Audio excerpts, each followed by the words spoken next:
real raw. Here we got Doug Graham, author of the 80-10-10 diet. Basically, the reason we're all here, realistically, I think bringing us all together, bringing a lot of fruit lovers, a lot of health seekers, and raw foodists together. You know, Doug, I'm wondering, was there ever a moment when you really saw like a clear division between what most raw foodists were doing and failing with higher fat, and just coming to complete clarity that low fat really works? Was there like a moment, or was it like a gradual thing? Like, how did you really come into certain? It was pretty clear. Yeah. It became pretty clear. I'd say maybe around 1994, 1995. Yeah. It just, there was a rift, there was a clear distinction. Well, I mean, in the vegan movement, there almost is no more high-fat movement. No. The vegan movement, all the leaders came together, McDougall and Pritikin and all, I mean, it's a long list, really. T. Colin Campbell, Ornish. There's a bunch of them, and they all just came together and said, look, it's got to be low-fat vegan. It's got to be low-fat vegan. Low-fat vegan's the only way to succeed with vegan. And it's still just as true for raw food. It's the only way to succeed in raw food is to go low-fat. So basically, what we saw was the other raw food leaders weren't staying raw. Yeah. And then they weren't staying vegan. Yeah. And they were proving that high-fat raw didn't work. Yeah. Blaming diet still. Blaming diet. Yeah. And I understand, you know, they didn't want to go 80-10-10. That would have been some kind of giving in or something. I don't know. It's weird. I mean, it's pretty much like any animal, though. There's only one diet that possibly can work for each species. Yeah. It's called a species-specific diet. Yeah. And squirrels have a species-specific diet, and deer have a species-specific diet, and some are more varied than others. Cow eats grass, you know, and a sloth eats 90 different vegetables. But sloth don't eat other sloth. No. Every animal eats their natural diet. And for humans, the natural diet's fruits and vegetables, whole, fresh, ripe, raw, organic plants. So the rift became obvious, and it was interesting because people just kept pointing their finger at me, saying, it won't work, it can't work. You know, it'll work for a little while and then you'll fail. Yeah. Meanwhile, they're all gone. Yeah. There is no more raw movement. No. There's only an 80-10-10 movement. Love it, man. And, love it. Yeah, it was interesting the other day. One of the media guys that was interviewing me asked me, when people say raw food, do they just mean 80-10-10? Yeah. And I couldn't honestly tell him yes, because that's not it. But I said, not yet. Yeah. It's coming. It's obviously becoming that way, because here we're having dozens of festivals that are 80-10-10 festivals, and the raw food movement's having none. Yeah. So, well, they're having expos to sell all the stuff. That's they're having expos. Yeah, that's it. They're having sales conventions. Yeah. But the people running the sales conventions aren't eating raw food. Yeah. Or not much raw food. Yeah. And the leaders of that movement, to quote one of them, said, don't bother with fruits and vegetables, they're just fluff, no nutritional value. What? Heard that from the stage. That's kind of scary. Right? Eat supplements, condiments, superfoods, enzyme powders, all that fat fun. And grass, basically. Yeah. And fruits and vegetables are just fluff. Yeah. So, I mean, to me, my whole diet's fruits and vegetables. Yeah. And I've never been healthier, I've never been fitter. How long have you been doing this again, Doug? Well, my introduction to raw foods was in the late 70s. Yeah, this has been a while. You know, when I was in school, it was only 10 years ago, but my teacher, who was a big Weston Price kind of pusher, said if I stuck with my raw vegan diet, I would die within 2 years. Yeah. While they were sneezing the whole time, taking a lot of pills and stuff like that. And here I am almost a decade later, feeling the best I've ever felt too. Feel the best you ever felt. Every doctor that's ever taken my readings, they say best readings I've ever seen. People ask me about my blood work. I'm basically not getting any done. Yeah. I feel fine, thank you. Yeah. I don't need to go by those numbers. I go by the other numbers. Yeah. Okay? I can lift more than I could ever lift. Yeah. I can run further than I could ever run. Yeah.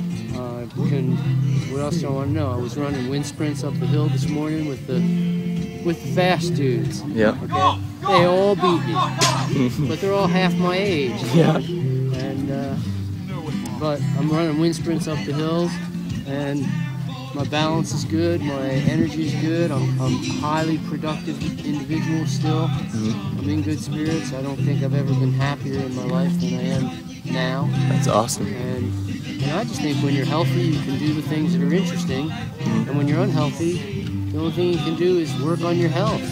What fun is that? I True. just want to be healthy. So Not be distracted by ill health and I stay active, I get my sleep, I eat my fruits and vegetables. There's no effort involved in staying healthy. no. The effort is being sick. It's hard to be sick. True that. It's really easy to be well. So I'm excited what's happening in 80-10-10. Some people have said we've hit critical mass. No way. Yeah. I don't think we've hit the critical mass where there's, from here on out it's just going to be wildfire. Everybody's going critical. Yeah. Everybody's going 80-10-10. I think we have a lot more outreach to do. Yeah. But we're doing it. We're training teachers to reach out and creating work for them. Yeah. So that just because there's so many people want to know what's going on now, it's obvious here. I mean, more than ever want to come.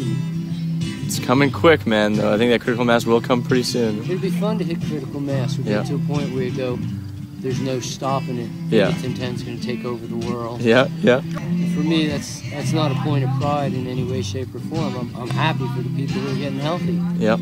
I'm happy to see people eat well, and the more people eat well, the more good food there's going to be in the grocery store for me too. Yeah, I love that, man. The talk of the produce aisles of just mangoes, all the varieties of just anything else down there, durians all across the world.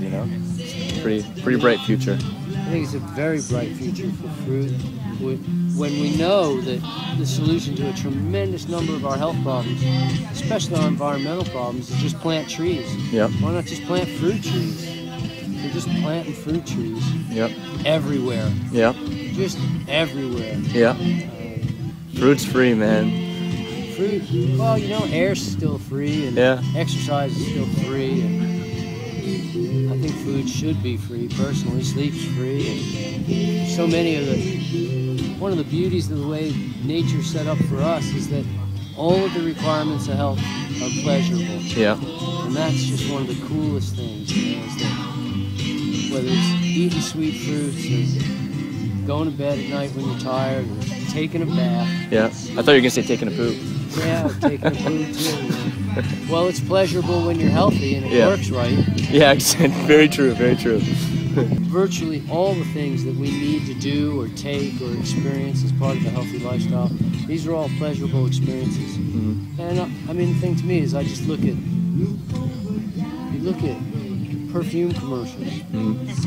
They don't use old, fat, sick people. No. They use brilliantly healthy guys and gals. Yeah. Vibrant, gorgeous, healthy guys and gals. Yeah. And that, I think health is the most beautiful thing you could ever see. It's the sexiest thing you could ever see. And I want to see people who are healthy. I don't want to talk about your scars or talk about your doctors or talk about your medications. I teach people how to get away from all that stuff and live healthfully. It doesn't take willpower. It doesn't take dedication. It doesn't take some kind of unbelievable focus. You just have to decide what you want and then go after what you want. Love it. It's simply, what do you want? Because you're always going to eat what you want. Yeah. You're always going to eat what you want. Yeah. And when you start eating for the consequences that it brings, rather than just the food you're eating. Yeah. So, do I want the instant pleasure, or do I want the consequences? Because we're smart enough to understand that there's consequences to everything we do. You want to be in a relationship with your food, eating foods that love you as much as you love them, not foods that you eat and then they hurt you in return. Yeah. So I love it, man. I love it. It's an easy thing to be healthy. It's an easy thing to be raw, right? Yeah, I definitely agree with that. If you feel like you're working, change your attitude to play. If you're feeling pain, change your attitude to it. Yeah. I mean, Whether it's physical pain or emotional pain, doesn't matter. I mean, if you're feeling pain, you're not in a good place. Just look at it from a different perspective. Yeah. It's easy to change perspective on anything. It's easy. People say, oh yeah, well that's easy for you to say. And I go, it's true, it's easy to say. It's all easy to do. Yeah. Just change your perspective. Just do it, right? If you don't find change in perspective easy, then you need to practice changing perspective on Yeah. things. You obviously need practice. Yeah. Yeah. So then start practicing. Yeah. Start with the things that are easy and start playing around with perspective. Yeah. And next thing you know, you can see things from different sides and you know, get a different view on life. But life isn't supposed to be hard. No, I agree. It's not and I think the hardest thing in life is being sick. Yeah. Personally, I just don't do sick well at all.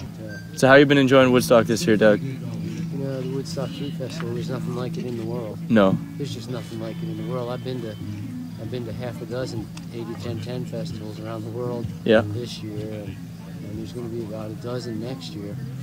People have made commitments. Yeah. But there's nothing like the Woodstock Food Festival. The vibe of love. It's awesome, right? The happiness. To see this much tranquility in New York. Yeah. Yeah. It's pretty much amazing. It is awesome. It's obviously the home of the beautiful people, the Yeah. Woodstock Food Festival. And I don't just mean pretty physiques and pretty faces, but just in their heart. There's more heart here than it's a lovely experience. Just not to be missed. Not to be missed. Who would have known, right? With the start 3 years ago, every year doubling, basically. What are we even going to do next year? Either have two of them, maybe have two of them. Yeah. I don't know. It's a good problem to have. Yeah, no, for sure. I'm imagining there's going to be Woodstock West pretty soon. Yeah. There's going to have to be a Woodstock West. Yeah. Take some of the pressure off the West Coasters to come out. But they'll still come here, I think. 405, I'm just not even thinking of that. No. I've been 315. 405 is another consciousness. Yeah. And that's the thing with what's going on here is people are setting records. The fastest man going up the hill was 50 years old. Wow, no way. Okay, beat Harley, beat Kevin, beat Olivia.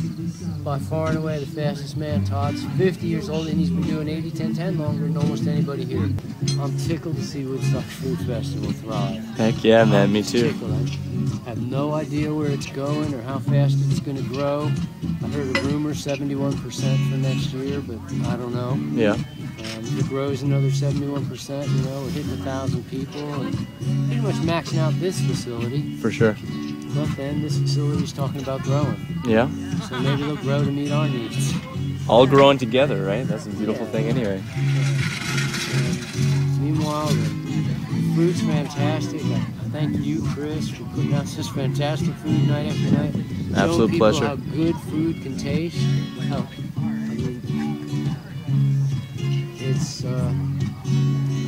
I enjoy eating really simply. I enjoy my luscious fruits. I enjoy my plain vegetables.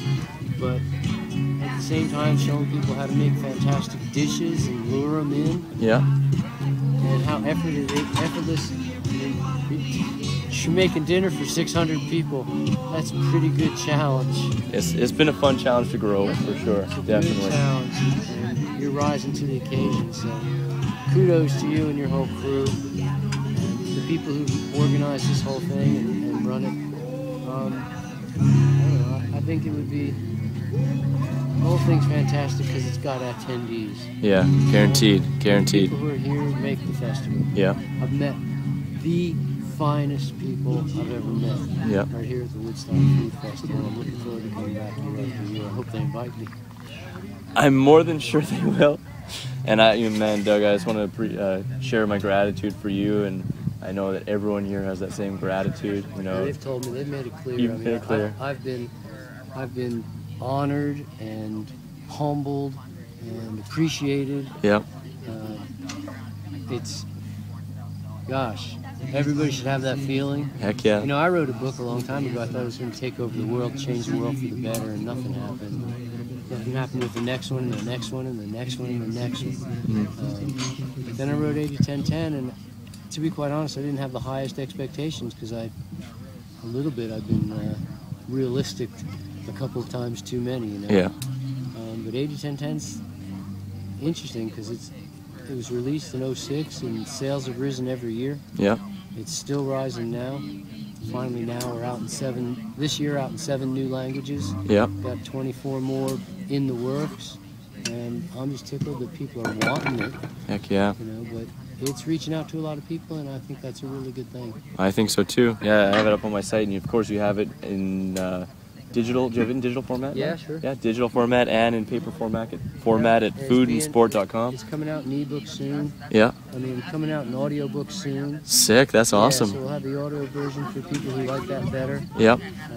And like I say, it's coming out in a bunch of languages. Yep. It just came out in Hebrew, and Damn. it's coming out in Russian, and it's just a lot of fun. I'm enjoying watching that happen and doing all I can to support the growth of health for people, letting them eat fruits and vegetables and learn to enjoy it. I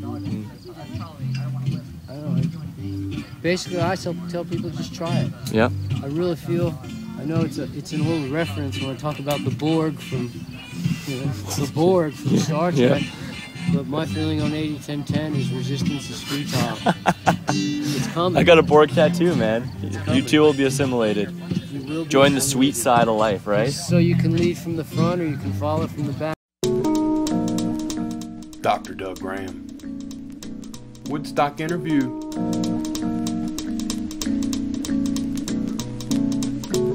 Check out these 2 videos. And if you want a free ebook, click here.